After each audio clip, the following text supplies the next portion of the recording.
मलिंगम भजे पांडुरंगम पांडुरंगा कुरु प्रथम म्हणून दुसरे चरण संतांची या त्यांच्या कृपादानी या कथेचा विस्तारू भावाजी सद्गुरुदास तुका हृदयांचे केली या स्मरण होय सगळे विद्यांचे अधिकरण तेच बंधू श्री चरण श्री गुरूंचे नमस्कारोणी आता मस्तक हे पायावर या वारकरी संतांच्या ज्यांची गावी केला वास त्यासी नसावे उदास ज्ञानेश भगवान विष्णु निवृत्तीर भगवान हरः सोपान भगवान ब्रह्मा मुक्ता क्या ब्रह्म चित्कला मुक्ताबाई नमो त्रिभुवन पावने आद्यत्र यजन देवाची लोकाभिराम रंग धीरमराजीव नेत्रम रघुवंशनाथम कारुण्य रूपम करुणाकरंतम श्रीरामचंद्रम शरणं प्रपद्ये सियावर रामचंद्र भगवान की मनोजवम मारुततुल्य वेगम जितेंद्रियं बुद्धिमतां वरिष्ठं वातात्मजभवानरयुतं मुख्यं श्रीरामदूतं शरणं प्रपद्ये रामदूत हनुमान की सियावर रामचंद्र भगवान की जय।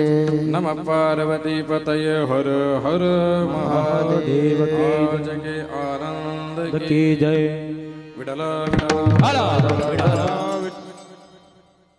धर्म तो न कडे काय झाकीले डोळे जीव भ्रमले या कामे कैसे कडू येते वर्मे प्रस्तुत प्राप्त स्थळी प्राप्त प्रसंगी परम पवित्र आपल्या या खेडी नगरामध्ये कीर्तन रूपी सेवेकरता निवडलेला अभंग वैराग्याचे मृत्यवंत पुतळे कलस्थानी असणारे देऊळ निवासी जगद्गुरु तुकाराम महाराज श्रीमंत छत्रपती शिवाजी महाराजांचे धर्मगुरु म्हणून ज्यांची सगळ्या जगामध्ये ख्याती आहे आणि खऱ्याला खरं खोट्याला खोटं म्हणायची ताकद ज्या संतांनी निर्माण आपल्यामध्ये केली ते वैराग्याचे मूर्तिमंत पुतळे तुकाराम महाराज यांचा 4 चरणांचा डोळ्यात अंजन घालणारा अभंग हे विठाला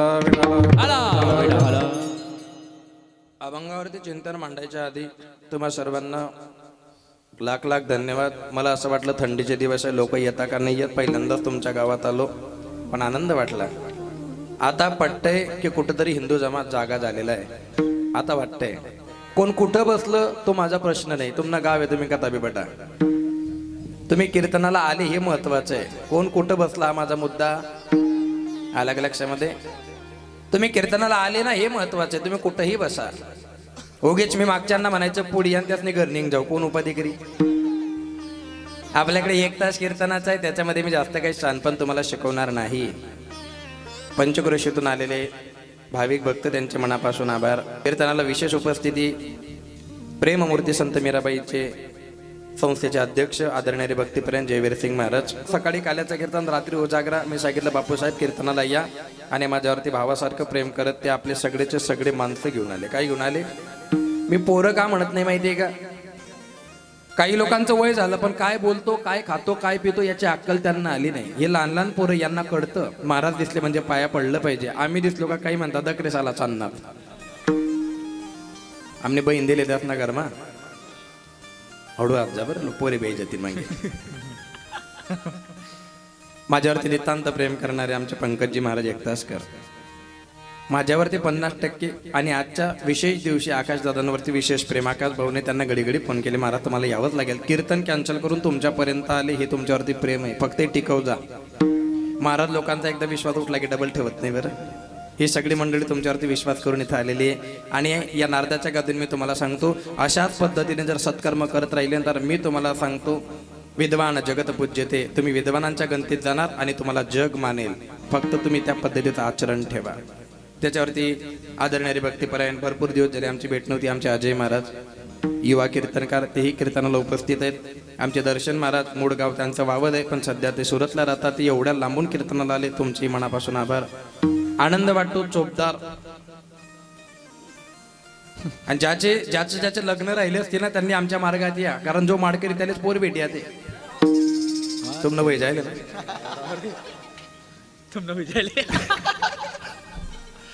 अशा पद्धतीने चोपदार ड्रेस घ्यायला सुद्धा हेच गेले होते। एका शब्दावरती पंढरपूरला गेले एका शब्दावरती सांगितलं नानजी तुम्हाला जावं लागतं सासरवाडीचं काम आहे जवाई जुमणं गाव आहे तोंड काढणं पडत लगेच सकाळी बट घ्या दुपारले ड्रेस लावून त्या म्हणजे दुसरा दिन दुपारले तुम्ही म्हणजे सकाळी दुपारते कश काय होणार त्या सुंदर असे इकडे चोपदार आहेत चेतनजी महाराज आमचे ऑर्गन वादक चेतन महाराज पकवाज वादक गोपाल महाराज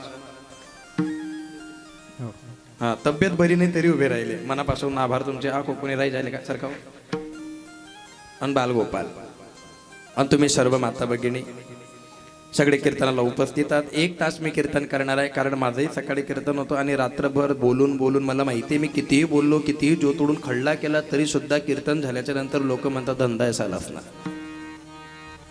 पण एक गोष्ट लक्षामध्ये ठेवा, आज जर तुम्ही आपल्या माणसाचं ऐकलं नाही, आज जर तुम्ही साधू संतांच्या वचनांकडे लक्ष केंद्रित केलं नाही, तर येत्या जीवनामध्ये तुम्हाला फार मोठा धोका भोगावा लागेल. आणि विशेष ज्यांनी चांगल्या चांगल्या कीर्तनकारांना खानदेशामध्ये प्रसिद्ध केलं, मी चांगलं ओळखतो दिनेश भाऊ तुम्हाला, तर मी मोबाईलवर शूटिंग करायचे. कशावर करायचे? मोबाईलवरून सुरुवात केलेली, आज तुम्ही 1.5 लाखाच्या कॅमेऱ्यापर्यंत आला, याला संतांची कृपा म्हणता. काय म्हणता? हां, लग्नात कॅमेरा घेऊन उभा राहणारा तो वेगळा, पण इथं कॅमेरा घेऊन, म्हणजे तुम्ही कॅमेरा घेऊन तुमचं वर्णन नाही बरं का, ओरिजिनल स्थितीतून तुम्ही गरिबीतून वर आलेला तुम्हाला जाणीव आहे. आणि स्वभावामध्ये नम्रता असली का परमात्मा उद्धार करतो. तट माणसाचा परमार्थ नाही. महाराज आवाज काढतोय ना, आमना सासरात समजे की महाराज गिर टाकेला ना बागी बागी.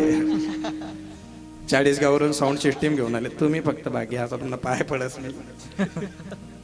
पाहुणा आहेत त्या 10 वर्षापासून सोबत आहेत माझ्या. कधी? 10 वर्षापासून.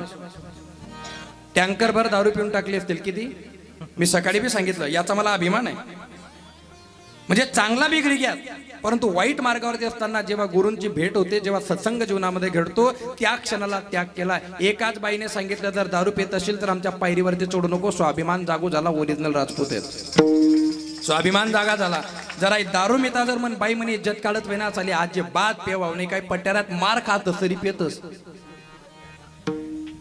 हा, आणि तुमले कधी अशी वाटते ना महाराज जास्त बोल राहा ना, डायरेक्ट कोर्टामध्ये जावा ना, आपला पेशा वकिली नाही, बिनधास्त केतलड सुद्धा तुमले पुरुष सुद्धा देवाव नाही.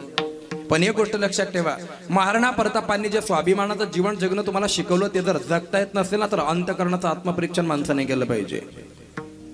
72 किलोचा भाला होता महाराणा प्रतापांचा आणि 72 किलो वजन अकबराचं होतं, तरी सुद्धा अकबर जिंकला, महाराणा प्रताप हारले. एकच कारण होतं, घरात गद्दार होते, दुसऱ्यांची हिंमत झाली नाही. आपलाच बेकार आहे. हा, सहन नाही होणार. एखाद्या आता समजा आकाश दादा समजा, आता यांचं बालपण, आता बाहेर लोकचे लोक म्हणतात तुमच्या गावाच्या डॉक्टरचं खूप नाव आहे, तुमच्या डॉक्टरचं खूप नाव आहे. गावामध्ये बरेच लांब लोकून दुरून दुरून लोक येतात आणि नाव सांगतात, महाराज तुमच्या गावातल्या डॉक्टरचं खूप नाव आहे, त्याचा गुण येतो, त्याचा आम्हाला अनुभव आला. सगळे बाहेरचे लोक नाव घेतात, त्यांना शेजारी सांगत, महाराज बंद करा, त्यांना बट्टा लपडामले माहिती शेतस. म्हणजे चांगलं म्हणावंच नाही. एखादा जर वाईट मार्गातून चांगल्या मार्गात आल्याच्या नंतर जर तुम्ही त्याचं चांगलं म्हटलं नाही ना, मग तो म्हणतो बेकारच बरं होतो झालं.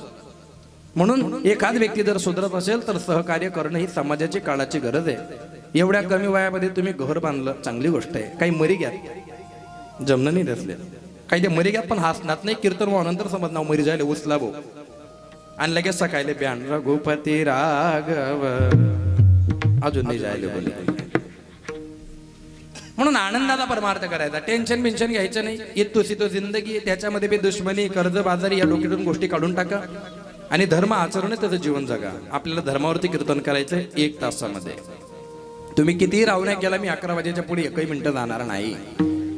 आपली आई गेल्याच्या निमित्ताने त्यांच्या महाराज खेडीमध्ये कीर्तन ठेवायचंय. निमित्त काय माहित नाही, फक्त कीर्तन ठेवायचंय. आणि आजचं कीर्तन फ्री हिट म्हणून ठेवण्यात आलं. कसं ठेवण्यात आलं? फ्री हिट समजतो तुम्हाला का? तभी मारा आउट व्हाव. माझी आई गेलेली आहे महाराज. खरं सांगू आकाश दादा, आज जर तुमची माय असते ना, तर तुमच्या माईला आनंद झाला असता.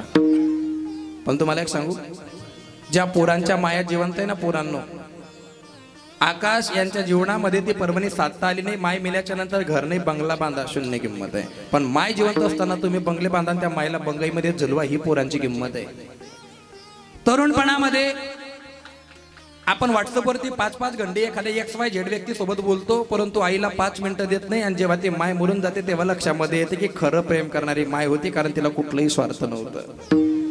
9 महिने गर्भामध्ये ठेवलं तिने, 9 महिने गर्भामध्ये ठेवलं आणि 9 महिने 9 दिवसाच्या नंतर हातभर पोट फाडलं त्या माऊलीचं. आणि पोट फाडल्याच्या नंतर जेव्हा लेकरू जन्माला घातलं, बाई शुद्धीवर आली. तिचं दुःख विसरून डॉक्टरांना पहिला प्रश्न विचारला, माझं बाळ कसं आहे? तिला माय म्हणतात. सगळं दुःख विसरली. 2 लिटर तिचं रक्त गेलं, त्याच्यानंतर सुद्धा ती डॉक्टरांना विचारते की माझं बाळ कसं आहे? अहो ताई, तुम्हाला आता टाचे पडलेत 18, अरे माझे टाचे जाऊ द्या, पण माझं लेकरू कसं आहे सांगा. आणि म्हणून जगातील कोणतंही नातं हे 9 महिने आईपेक्षा कमी असतं. आणि जिवंतपणे जर तुम्हाला आई कळत नसेल तर सावधान. आणि माणसांना सुद्धा सांगणं आहे, जवळ या नात्याने मी तुम्हाला चांगलं बोलून जाणार आहे, राग मानजा नका. जोपर्यंत घरात बाई जिवंत आहे तोपर्यंत त्याची किंमत करा. ज्या दिवशी ही बाई स्मशानात जडून मेली ना त्या दिवशी तुम्ही कुत्र्याच्या पुढची भाकर खाल्ली तुम्हाला कोणता समाज विचारणार नाही, कोणती वहिनी नाही, कोणीच नाही. ही बाई तुमचा रात्रभर मार खाते पण सकाळी उठल्याच्या नंतर लगेच चहा उकडून तुमच्या तोंडाजवळ आणते. ही बाई तुमच्याशी बोलत नाही परंतु तुमच्या वाट्याच्या पोळ्या करून ठेवते आणि शेतात जात असताना ताऊला सांगून जाते तुम बापले वाडी देस. पण ज्या दिवशी बाई गेली ना काका त्या दिवशी तुम्हाला रडायला मजूर सापडणार नाही. म्हणून जोपर्यंत जिवंत आहे तोपर्यंत गोण्या गोविंदाने संसार करा. कोणाच्या आद्यात नाही, कोणाच्या मध्यात नाही, कोणाशी घेणं नाही, कोणाशी देणं नाही. जास्त अहंकाराचं जीवन जगू नका. महाराज 100 एकर जमीन आहे 100 फूट मा बाई देतील लोके आग लावून चालली येतील. 100 एकर असो नाही तर 150 एकर असो किती मोठा बंगला बांधा. जर देवाच्या मनामध्ये आला ना त्या महिन्याच्या आधी जो माणूस मुख्यमंत्री होता तो माणूस आता पलंगावरती झोपलाय त्याला बोलता सुद्धा येत नाही. तुम्ही कोण आहेत? छाती ठोकायचा रावण छाती असा मेला ना. पाणी टाकायला कोणी सापडलं नाही. काय घेऊन आले काय घेऊन जाणार तुम्ही? कशाची दमडी दाखवताय तुम्ही? अरे दुर्योधन मांड्या ठोकायचा अशा मांड्या फोडल्या बेमाने त्याच्या की मरताना त्याला सुख सुद्धा प्राप्त झालं नाही. याच्याशी जमत नाही त्याच्याशी जमत नाही, हा असा तो तसा. अरे पृथ्वीवरती आला तर थोडा अंतकरणापासून विचार करा. या पृथ्वीवरती तुम्ही हे सगळे झगडे करण्यासाठी आलेत? अरे जगायचं किती दिवस आहे?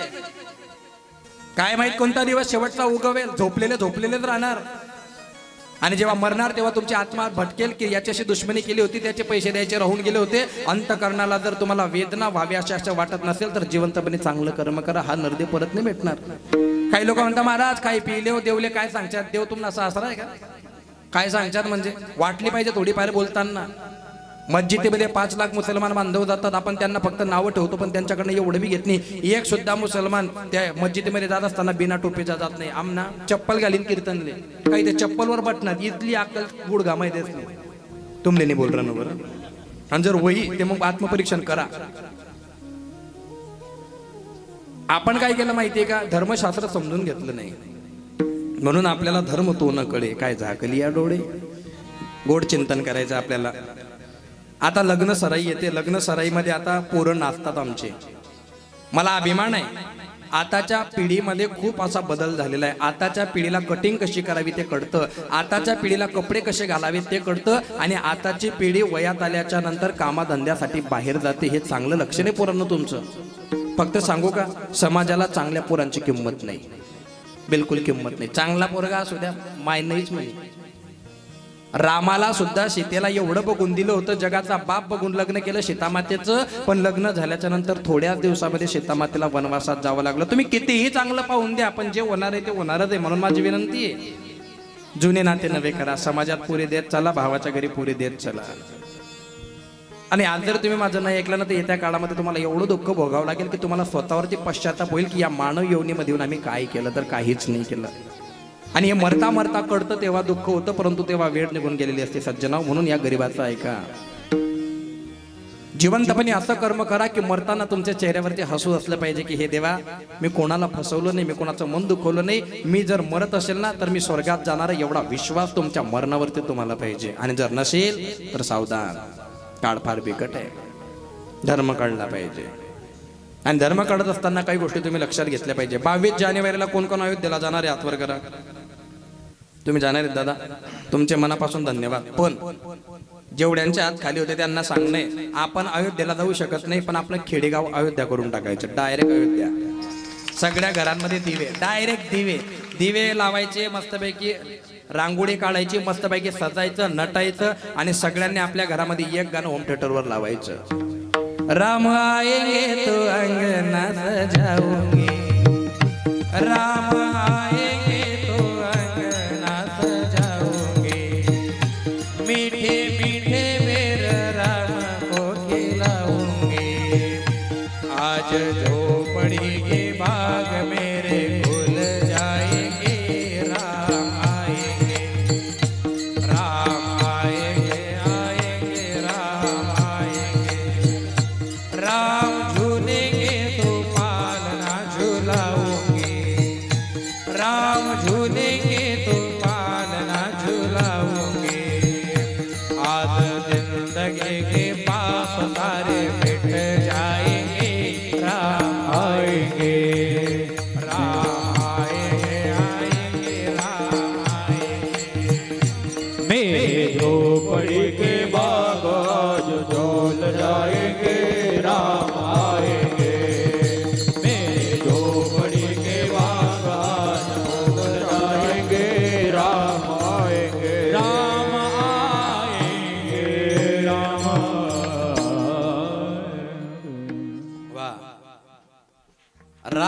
आएंगे तो पालना झुलाऊंगे. माझ्या घरी राम आले पाहिजे त्याचा भाव त्या शबरी मातेचा सगळ्या महिलांनी सगळ्या पुरुषांनी आणि पोरांना सांगणं. पोरांनो अशी भव्य दिव्य दिंडी काढायची, कारण 400-500 वर्षाच्या नंतर रामचंद्र अयोध्येमध्ये येत आहेत. 500 वर्ष झालेत. जेव्हा मंदिर तोडलं तर बियाच्या पेल होतात. आलं का लक्षामध्ये? कोर्टात केस चालू होती, कोणत्या हिंदूला घेणं देणं नव्हतं. काय घेणं नाही हिंदूंना. त्या मौलानाला विचारलं मंदिर में जाओगे? बोले नाही. क्यों? हमारा काम नहीं बोले वहां पे. बरं त्यांचं तर काम आहे समजा आपल्या धर्माला नाव ठेवणं, पण आपला तोडा शिकेल. 2 पुस्तकं वाचले बापूसाहेब. तो सांगे महाराज इथलं मोठं मंदिर बांधिसन कोण पोट भरावे म्हणतं तू ताटलेली बट फक्त तुला 7 पिढ्या बोक सुद्धा मी. काय झालं माहितीये का? आपल्या धर्मावरती आपल्या लोकांना टीका करायची अशी खाज लागलेली आहे. करणं धरणं काही नाही.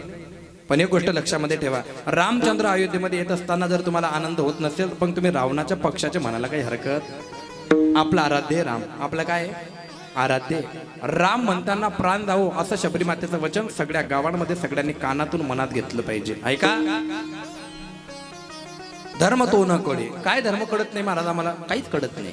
कळला असता तर तुम्ही असं बैमानेचं जीवन वागले नसते. भक्ती म्हणजे काय? धर्म म्हणजे काय? आपलं काम इमानदारीने करणं हा धर्म आहे. आपल्यामुळे कोणाला दुःख होणार नाही हे सांभाळणं हा धर्म आहे. आपल्यामुळे कोणाच्या अंतकरणाला ठेच पोहोचणार नाही हा सुद्धा धर्म आहे. आणि बाईच्या जीवनामध्ये सर्वात मोठा धर्म पतिव्रता आहे. जी बाई नवऱ्याला फसवते ती नरकात सुद्धा जात नाही. लक्षात ठेवता. जी बाई आपल्या नवऱ्यावरती विश्वास ठेवते, जी बाई आपल्या नवऱ्याची सेवा करते आणि जी बाई आपल्या नवऱ्याच्या सकाळ संध्याकाळ पाया पडते ना, ती बाई डायरेक्ट स्वर्गात जाते असं लोक म्हणतात. म्हणून महिला वर्ग एक काम करा, आता सकाळी उठल्यापासून तुम्ही एक काम करत जा, माणसांच्या पाया पडत जा. पडणार का? पडणार ना? काही म्हणतील महाराज आम्ही पाय पडायला तयार आहे, पण त्यांना पाय सापडतच नाही. तो संध्याकाळी असतो एक पाय घर महाराज एक बाहेर राहस असा काय त्यांना पायाच्या एकवर एक राहतच म्हणे. त्या आडी बी मोडत नाही. तो त्याला बांधा पण पाया पडा, कारण नवऱ्याच्या पाया पडण्याने असं म्हणतात लक्ष्मी माता प्रसन्न होते. माणसे म्हणतील बरोबर सांगितलं ना महाराज, असेच सांगा महाराज. पण पाय दाबता दाबता एक गोष्ट नेहमी करता लक्षामध्ये ठेवा. महिला वर्ग आता तुमचे मालक कीर्तनाला आले असतील बरोबर. आता तुमचे मालक घरी गेले का तुम्ही त्या मालकाच्या पहिले घरी जा. घरी गेल्याबरोबर एक काम करा, मस्तपैकी थंडीचे दिवस आहे, बाथरूम मध्ये गरम पाणी ठेवा. तुमचा नवरा आल्याबरोबर त्याने चप्पल काढली का तितक्यात त्याला सांगा अहो थंडीचे दिवस आहे, झोपताना तुम्ही पहिले हातपाय धुवून घ्या, गरम पाणी काढलंय. तो 4 मिनिटं तुमच्याकडे की इथला बदल एक कीर्तन. मग लगेच तो बाथरूम मध्ये गेला का तुम्ही टावेल घेऊन उभ्या राहा. लगेच तो हातपाय धुतून तो लगेच तुम्ही त्याला टावेल द्या. तो म्हणे धन्य वैगे म्हणे मनोज महाराज कीर्तन सक्सेस होई गे म्हणे साहेब. हा नंतर राजकारणी होती त्या भविष्यामध्ये. तुम्ही माझ्याकडे बघा. आपला पती बाथरूम मधून बाहेर आला, टावेल दिला. टावेल दिल्याच्या नंतर त्याला खुर्चीवरती बसवा. खुर्चीवरती बसवल्याच्या नंतर त्याला म्हणा 2 मिनिटं काहीच बोलायचं नाही. तो टावेलने केस पुशेल, टावेल बाजूला करा, हातामध्ये नारळाचं तेल घ्या, त्याच्या डोक्यावरती टाका, त्याची चंपी करा. ऐका ना, दिवसभर किती काबाड कष्ट करता तो तुम्ही. तुमचं डोकं दुखत असेल थोडं डोकं दाबून देऊ. तुम्ही कीर्तनाला गेले होते, कधी मांडी मारून तुम्ही 2 तास बसले नाही. 2 तास तुम्ही मांडी मारून कीर्तनात बसले. तुमचे पाय दुखत असतील, तुमचे पाय दाबून देऊ. तुम्ही खूप कीर्तनामध्ये टाळ्या वाजवल्या, तुमचे हात दुखत असतील, तुमचे हात दाबून देऊ. महाराज जेव्हा विठ्ठल विठ्ठल म्हणत होते, तुमचा गळा विठ्ठल विठ्ठल म्हणत होता, तुमचा गळा दुखत असेल. समजलं का तुम्हाला? पुढचं समजिते पडते पण बोली कोणी नाही राहणार, एवढे घाबरतात ते. आणि हे झाल्याच्या नंतर नवऱ्याजवळ बसा, त्याच्या पायाला हात लावा आणि हळूच कम त्याला सांगा मी काय म्हणणार मन पाहून लगीन थोडा 5000 भेटतील का तवय त्याला ट्यूब लागी की इथली सेवा कसा करता चालू आहे. तुम्हाला असं वाटतं, तुम्हाला फक्त असं वाटतं की ही तुमची आणि तुम्हाला असं वाटतं की तुमचे. नाही नाही नाही नाही. ज्या दिवशी तुमच्यावरती काळाची घाला पडेल ना, सोडविना बंधू पाठीची बहीण शेजीची कामिनी दूर राहे. काय येत नाही कोणी काळामध्ये. जोपर्यंत खिशामध्ये पैसा ना तोपर्यंत लोक मागे पुढे फिरतात. सब पैसे के भाई रे बंदे अपना साथी कोई नहीं.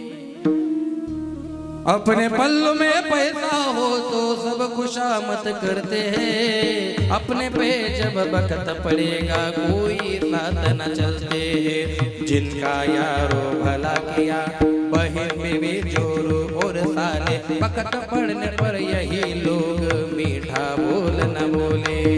जिनके खातिर महल बनाया दूर से पानी बतावे, दूर से पानी बतावे, दूर से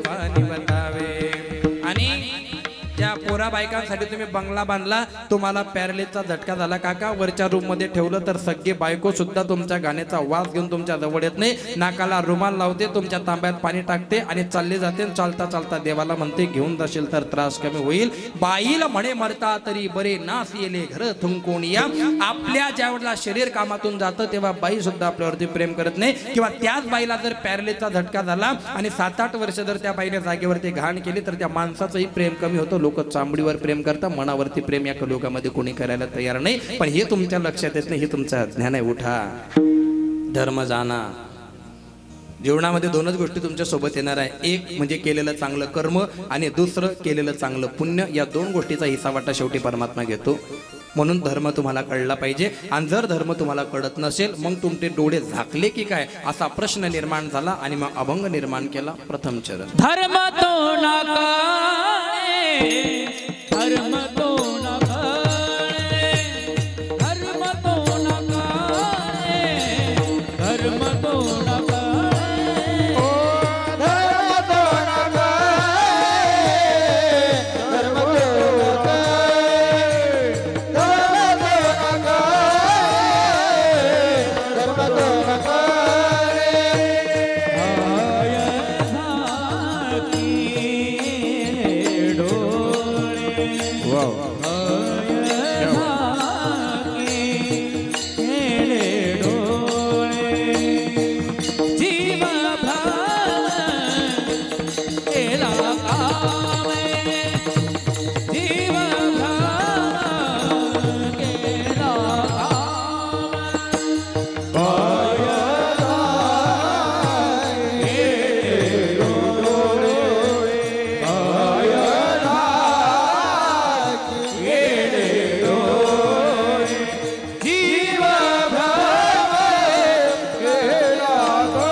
असं चांगलं म्हटलं की टाळ्या वाजवतात त्यांच्यासाठी. आपल्या लोकांना आपण प्रोत्साहित केलं पाहिजे. काही अशा टाळ्या वाजवता, अशा नाका वाजाडा, टोल नाकावर जाणं पडत पुढला जन्म. चांगल्या टाळ्या वाजवतात, देवाने आपल्याला दिलाय. पहिल्यांदा गावामध्ये आलो होतो तेव्हा 2 लोक भेटले होते, कोणीच गावामध्ये नव्हतं. मी आकाश भाऊला सांगितलं, म्हटलं कीर्तन ठेवताय, लोक येतील का नाही? म्हणे महाराज फक्त तुम्ही या म्हणे, आमना गाव आज देखील घे करत गाव आहे. आजूबाजूच्या गावांची सुद्धा आपल्याला साथ आहे. बॅनर लावलं, बॅनर लावल्याच्या नंतर एकाने माझं बॅनर पाहिलं पारोड्यामध्ये, त्याला सोडणं मनोज महाराज घ्या म्हणे. त्यांनी वाचन एक गाडीवर दाखवते, फक्त फोटो तर केले त्यांनी. हा स्टेटस बी ठीक दिले त्यांनी.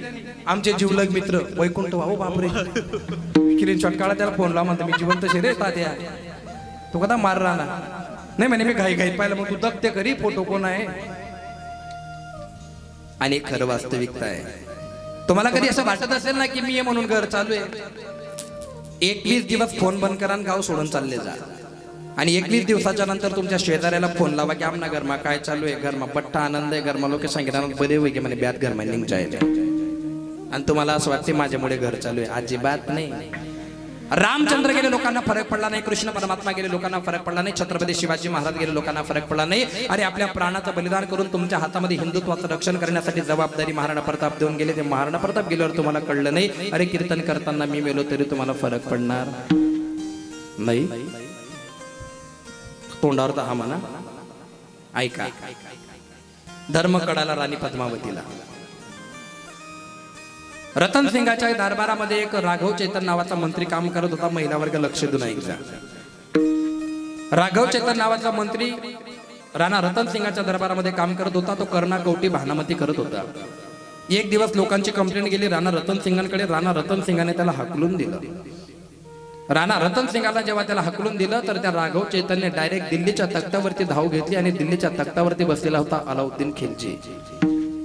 अलाउद्दीन खिलजीला त्याने सांगितलं की महाराज, अहो तुमच्याकडे 500 बायका आहे, पण एक सुद्धा राणी पद्मावती सारखी सुंदर नाही. अलाउद्दीन खिलजीने सांगितलं असं म्हणे हो. अलाउद्दीन खिलजीने पत्र व्यवहार केला. राणा रतन सिंगाला पत्र प्राप्त झालं आणि पत्रामध्ये लिहिलं होतं, आम्ही तुमच्या बायकोला बहीण म्हणतो, एकदा आम्हाला त्याला भेटायचंय. राणा रतन सिंगाने राणी पद्मावतीला विचारलं, हे पत्राला काय उत्तर द्यायचंय? राणी पद्मावती सांगते, ज्याच्याशी लग्न केलं त्याच्या व्यतिरिक्त दुसऱ्या माणसाला पाहणं सुद्धा पाप आहे, मी त्याला भेटणार नाही. पत्राचा व्यवहार झाला. अलाउद्दीन खिलजीने धमकी पाठवली, जर तुझ्या बायकोने जर माझ्याशी जर भावाचं नातं जोडलं नाही आणि जर ती मला भेटली नाही तर मी सगळ्याचं सगळं सैन्य घेऊन राजपुतान्यावरती हल्ला करेन. राणी पद्मावतीला रतन सिंगाने सांगितलं, बघ 2 मिनिटांची भेट आहे, फक्त तो तुला बघणार आहे, भाऊ म्हणणार आहे, राखी बांधून तो चालला जाणार आहे, पण निष्पाप लोकांचा मृत्युमुखी पाडण्याचं कारण बनू नको. राणी पद्मावतीने हो म्हटलं, परंतु त्याच्यामध्ये अटी टाकल्या. अटी अशा होत्या, मी डायरेक्ट त्याला भेटणार नाही. अलाउद्दीन खिलजीने खाली उभं राहायचं, त्याच्यानंतर खाली पाण्याचा तळ राहील, वर आरसा राहील, मी आरशामध्ये बघेल आणि आरशाचं प्रतिबिंब पाण्यामध्ये पडेल, पाण्याचं प्रतिबिंब त्याने बघावं आणि जावं. तिला धर्म कळाला होता, तिचे डोळे झाकले नव्हते आपल्यासारखे. अलाउद्दीन खिलजी आला. अलाउद्दीन खिलजीने राणी पद्मावतीचं ते प्रतिबिंब बघितलं आणि प्रतिबिंब बघितल्याच्या नंतर त्याच्या मनातला काम जागा झाला. त्याने राघव चेतनच्या कानाखाली घातले आणि सांगितलं की खोटा बोलत होता. अरे जितकी सुंदर सांगत होता त्याच्यापेक्षा तरी किती सुंदर आहे. आणि त्याने तलवार काढल्या, युद्ध झालं, 16,000 लोक मेले. किती लोक मेले? 16,000 लोक मेले. राणी पद्मावतीने एका शब्दामध्ये सगळ्या बायांना सांगितलं, चला पटापट शृंगार करा. म्हणजे कशासाठी शृंगार करा सांगितलं तर शृंगार करा. आपले नवरे मरण पावले, आपण विधवा झालो, आपल्यावरती परपुरुषाचा हात पडेल याच्यापेक्षा आपण आत्मदहन केलेलं बरं. हा इतिहास आहे आपला. 2-2 पोरं टाकून बायाने गुंजायला लागले. हा समाज आहे आपला. तुम्हाला वाटत नाही थोडंफार काही? आणि याला सगळ्या गोष्टीला कारणीभूत पोरगीची माय. तुम्ही हो म्हणा का नाही म्हणा, लग्न दिल्याच्या नंतर मुलगीच्या घरा संसारामध्ये हात घालायची तुमची काहीच गरज नाहीये. तिकडे भांडण झाल्याच्या नंतर ती रडत येते, तिचा बाप समजवतो की बेटा भांडणं प्रत्येकाच्या घरामध्ये होता, पण माय ऐकून घेत नाही. पण सावधान, या गोष्टीला समाजामध्ये अजिबात थारा नाही. एकीकडे राणी पद्मावती आहे की जिने दुसऱ्या परपुरुषाची सावली अंगावर पडेल म्हणून स्वतः आत्महत्या करून जोहर करणारा आपला धर्म आहे. आणि एका ठिकाणी थोडंसं भांडण झालं म्हणून दुसऱ्या माणसासोबत पोरं टाकून जाणारा जर या समाजामध्ये जर अशा क्रिया घडत असेल, आणि आज जर आम्ही नाही बोलणार ना तर येत्या काळामध्ये तुम्हाला इतकं रडावं लागेल. कोणीतरी आपला सांगत होता पण ऐकलं नाही. काय सुख प्राप्त होणार आहे? आणि माणसांना सुद्धा सांगणं, जर समजा तुमच्याकडनं दारू सुटत नसेल आणि व्यसन सुटत नसेल ना तर दुसऱ्याच्या पोरगीचा पाय फसवू नका. आणि तुम्हालाही माहिती की तुमचा पोरगा दारू पितो, लग्न लावून दुसऱ्याच्या पोरगीला फसवू नका, त्याला सोडून द्या तुम्ही वाऱ्यावर. तो पिऊन घरी येणार, ती लेकराची जाड बिचारी त्याला मार करणार. अरे पुरुष तो नसतो की तो बाईवरती हात उचलतो. ज्याचा हात बाईवरती उचलतो ना तो क्षत्रियच नाही तो. अरे परोपकारिणे पर्यंत अशा पद्धतीचे मार्गक्रमण करणारे साधू संत आहेत. कितीही राग आला, रागावरती जो विजय प्राप्त करतो तो पुरुष असतो. आणि बाईला कितीही मारा, काय कुठं जाणार आहे? ती मार खाणार आहे, सकाळी उठून तुमच्याच पाया पडणार आहे. आणि बायांना सुद्धा सांगणं आहे, माणसं दिवसभर काबाड कष्ट करतात, त्यांच्या डोक्याला खूप ताण असतो. तुम्ही सुद्धा तुमच्या मर्यादा सांभाळल्या पाहिजे. मी कशासाठी बोलतो माहितीये का? मला रुपयाचं घेणं देणं नाही तुमच्यासाठी, पण जोपर्यंत समाज दुरुस्त होत नाही तोपर्यंत परमार्थ करणार कोणासाठी? सगळ्या पोरींना सांगणे, पोरींना तुम्ही माझ्या सगळ्या बहिणी, रक्ताच्या बहिणी आहात. एक गोष्ट लक्षात ठेवा, तुम्ही हिंदू कोणामध्ये जन्माला आल्या, थोडशा गोष्टीसाठी चरित्र गमवू नका बरं का पोरींनो. तुम्ही चांगलं निष्पाप जीवन जगा, चांगली शाळा शिका, चांगल्या नोकरीला लागा. मी भावाच्या नात्याने सांगतो, तुमचा बाप समाजामध्ये खंबीर आहे. एकापेक्षा एक चांगला नवरदेव तुम्हाला स्थळ घेतील. फक्त मार्ग चुकू नका. काही भक्ती करू नका, काही मंदिरात जाऊ नका, काही भोले बाबावर पाणी टाकू नका. फक्त निष्कलंकित जीवन जगा. शाळेत जात असताना त्या बापाच्या हातामध्ये हात देऊन सांगा की बाबा तुम्ही मला हाडाचे काढ रक्ताचे पाणी करून मला शाळेमध्ये पाठवताय ना, मी शाळा शिकणार बाबा. आणि जर बाहेर कोणी त्रास देत असेल ना तर मी तुम्हाला प्रत्येक कीर्तनामध्ये सांगत असतो, मला खूप टोमणे बसतात त्या गोष्टीवरून की महाराज असं बोलत जाऊ नका. मी बोलणार. मोबाईल बॅगेमध्ये टाकत असताना रामपुरी सुद्धा बॅगेमध्ये ठेवा पोरींनो. जर समजा कॉलेजमध्ये, शाळेमध्ये, एसटी मध्ये जर कोणी नाव घेतलं जर नाहीच ऐकलं, शेवटचा पर्याय डायरेक्ट बॅग उघडायची, रामपुरी काढायचा, डायरेक्ट पोटात घालून छातीतून 2 तुकडे करून घरी यायचं. केस फुकट लढणार. तुमचा बाप तयार आहे त्या गोष्टीसाठी. फक्त फाटून घरी येऊ नका, अजिबात फाटून घरी यायचं नाही. वडगाव मध्ये घटना घडली. 9 वर्षाच्या पोरगीवरती बलात्कार केला एका नराधामाने आणि मारून टाकून तिला त्या चाऱ्यामध्ये घालून दिली. खरं खरं सांगा, त्या पोरगीच्या मायला काहीच वाटलं नसेल? काहीच वाटलं नाही तिला. 3 दिवस दिवसाने त्या पोरगीचं प्रेत सापडलं. ज्याने बलात्कार केला तुम्ही त्याला जरी मारूनही टाकलं, परंतु ती पोरगी परत येणार नाही. पोरीनं तुमचा जन्म झाशीची राणी म्हणून जन्माला झालेला आहे. तुमचा जन्म हा महिषासुराला मारण्यासाठी सप्तशृंगीचा अवतार तुम्हाला घेता आला पाहिजे. अजिबात लुचूपुचू राहायचं नाही. हा, पहिल्यांदाच जर कोणी त्रास दिला ना तर तात्काळ घरी येऊन त्या गोष्टीचं विवरण करायचं. अजिबात घाबरायचं नाही पोरींनो. कायदा तुमच्या बाजूला आहे. आणि जर घरी सांगायची लाज वाटत असेल ना तर दामिनी पथक नावाचं एक पोलीस स्टेशनला केंद्र आहे. दामिनी पथक डायरेक्ट पोलीस स्टेशनला जायचं, दामिनी पथकच्या मॅडमांना भेटायचं. अशी मार खातील ना. आणि तुम्हाला सुद्धा सांगणं आहे, आपल्याला पाहून जर दुसऱ्याची बहीण घाबरत असेल ना तर आपल्या पण कुत्र्यांमध्ये काहीच बदल नाही, काहीच बदल नाही. जशी आपली बहीण आहे तशी दुसऱ्याची बहीण असते. पोरींनो पुढे रक्षाबंधन येतोय. भावाला एकच मागा, भावा तुझा धर्म जाग. श्रीमंत छत्रपती शिवाजी महाराज कल्याणच्या सुभेदाराची सून जेव्हा मावळ्यांनी आणली तेव्हा सुभेदाराला सुद्धा जेव्हा माहिती पडलं की माझी सून शिवा घेऊन गेला, तो कल्याणचा सुभेदार जातीला मुसलमान होता, पण तो सांगून गेला जर माझी सून जर शिवा घेऊन गेला असेल तर तो शिवा त्या माझ्या सुनेला सुद्धा माय म्हणेल. एवढा निष्कलंकित राजा या महाराष्ट्रात जन्माला आला. थोडा तरी गुण आपण घेतला पाहिजे. थोडा तरी घ्या त्या राजांकडनं. त्या मुसलमानाच्या बाईला आमचा राजा म्हणतोय. माता माफ करा, आमचे मावडे जरी धर्म चुकले असतील ना पण आमच्या आऊसाहेबांचे संस्कार आम्ही विसरलेलो नाही. तुमच्याकडे बघून आम्हाला आमची मासाहेब जिजाऊ दिसली बरं का. खरंच सांगतो, जर आमची मासाहेब एवढी तुमच्यासारखी सुंदर असते ना तर आम्ही तुमच्यासारखे सुंदर झालो असतो. मासाहेब दुश्मनाच्या सुनेला सुद्धा माय म्हणतो. तो राजा, तो पुरुष असतो. बापाची प्रॉपर्टी नाही आपल्या. आणि जर समजा या गोष्टी करायच्या नसतील ना आधी कॅपेबल बना. हा धर्म विसरू नका. तुम्ही सनातन मध्ये जन्माला आलेला आहात. मर्यादा पुरुषोत्तम रामांच्या कुळामध्ये तुमचा जन्म झालाय. क्षत्रिय धर्मामध्ये तुमचा जन्म झालाय. क्षत्रियाचा धर्म म्हणतो रक्षण करणं, लालुपेची नाही, कोणाला हजामगिऱ्या करण्यासाठी आपला जन्म झालेला नाही. ताटमानेने जीवन जगायचं, स्वाभिमानी जीवन जगायचं. अभिमानी नसलं तरी चालेल पण स्वाभिमान मात्र अमर असलं पाहिजे. हा धर्म जर तुम्हाला कळत नसेल मग तुमचे डोळे झाकले असा प्रश्न निर्माण होतो. महिला वर्ग तुमच्या पायाला हात लावून सांगतो, कोणत्याच बाबा बुवांच्या जास्त नांदी लागू नका. हा कलियुग आहे. जी बाई आपल्या मुलाला 5 रुपये बिस्किटाला देत नाही ती बाई आमच्या सारख्याच्या जोडीमध्ये सहज 500 रुपये टाकून देते. त्याच 500 रुपयाने तुमचा महिन्याचा किराणा झाला असता. लक्षात ठेवा.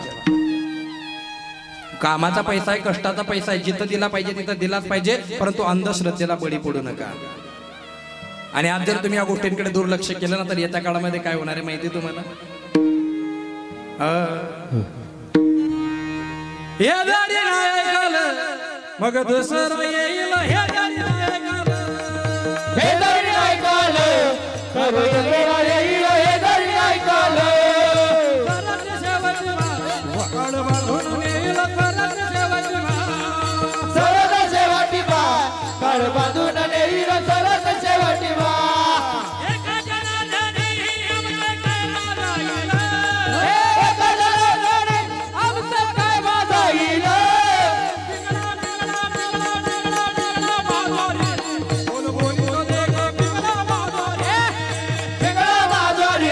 बोल बोल तो देखा पिंगला माधोरे, पिंगला माधोरे.